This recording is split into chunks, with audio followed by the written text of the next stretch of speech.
everybody. Welcome to another episode of Go Cry in the Walk-In. I'm here today with my buddy Adam. He owns CodFather in North Charleston. It's a chippy. He does such a great job. One of the things I respect most about Adam is I knew about his restaurant about 2 years before he started. He's a Facebook and marketing genius. And me being a small business guy, I love to see his posts every day. And I'm kind of jealous about it because I don't post shit to Facebook. But that being said, Adam, tell him your story. My story, all right. So I don't have that many stories, I'll be honest. I kind of started off in the F&B world as a bellhop / porter for a very exclusive hotel in England where I'm from. A lot of the clients were Premiership footballers, actors, actresses, very well-to-do people. It's a very well-to-do hotel and spa. Like I said, I was 16 years old, fresh out of high school, got a job, any job I could get hold of, and it happened to be this one. So the one story that really sticks out in my mind, Mike Tyson was fighting in Manchester. I think he was fighting Lennox Lewis, if I remember. This was about 1999, 2000. So I report for duty in the morning. I believe we get there about 5:30, something early like that. One of the first jobs as the bellhop was to sort the papers out, the papers for delivery to the rooms. So I get to work, and as soon as I get there, the guy I'm taking over from kind of pulls me aside and gives me a little bit of a heads up on a couple of the residents that evening. So they had basically come from the Tyson fight late, inebriated, kind of wild, two men and a woman. Now, the boxing world in England is notorious to align with the underworld of Manchester.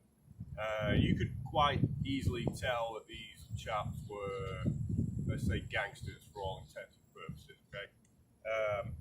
So anyway, the papers used to get delivered to one of the bars. So I was in the bar sorting out the papers, and this guy came in, kind of, put the hairs on the back of my neck on end, acting strange requests, all the rest of it. They proceeded to pretty much trash the bar because we wouldn't give them any more alcohol. Bearing in mind, this is now about 6:30 in the morning, and they've been drinking for, God, at least 12 hours.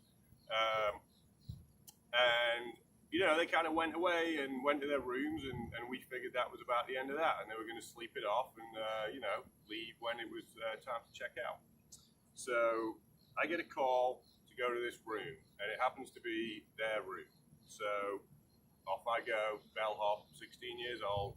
I get to the room, knock on the door opens, all I see is a hand come out, bam, back of the neck, pulls me in the room, shuts the door. I turn around, there's a big dude behind me standing at the door, there's a big dude in front of me, and there's a naked woman on the bed.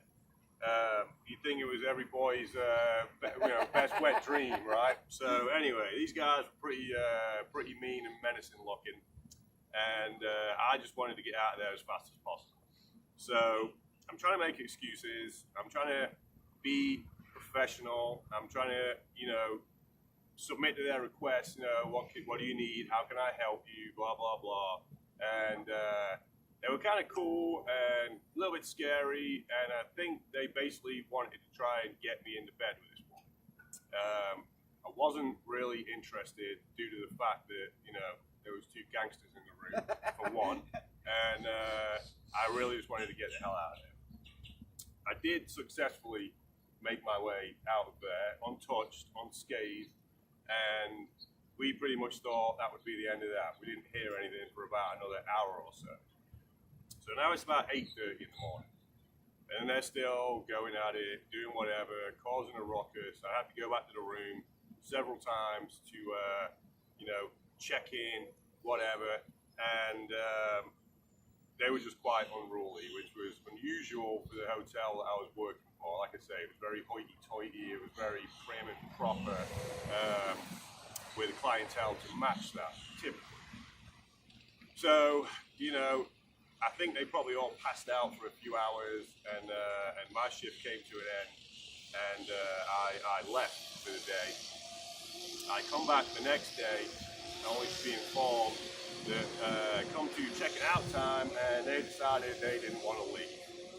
Barricaded themselves in the room, trashed the hotel room. I believe the armed response unit from Manchester had to be called down to try and get them out of the room, and eventually they succeeded too.